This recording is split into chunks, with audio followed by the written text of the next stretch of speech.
Morning. এখন almost 9:15 বাজে। অফিসের জন্য রওনা দিয়েছি। সকালবেলা উঠে একটু নিজের জন্য কাজ করলাম, অফিসের কাজ নিজেদের জন্য এগিয়ে রাখা যায়।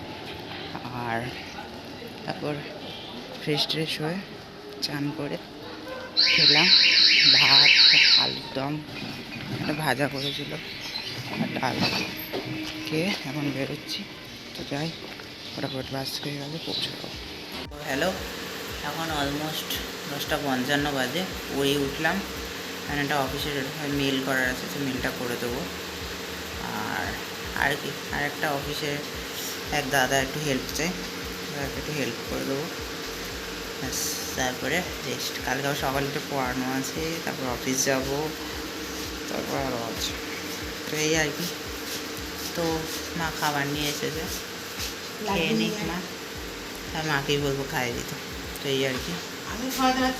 মা খাওয়াতে পারছে না, বলে দিয়েছে, আমাকেই খেতে হবে। ঠিক আছে, তো চলো টাটা। এখন অলমোস্ট 12:40 বাজে। কফি চলছে আর ডিনার মা দিয়ে গেছিলো তখন 11টার দিকে, কোনো খাওয়া হয়নি, তো এটা খাবো। তো ডিনারে আছে রুটি, ডাল, ছানা, আলুর দম আর লাড্ডু একটু খেয়েছিলাম। তো এই আর কি। চলো খাই, এদের শুয়ে পড়ি। Tata, good night.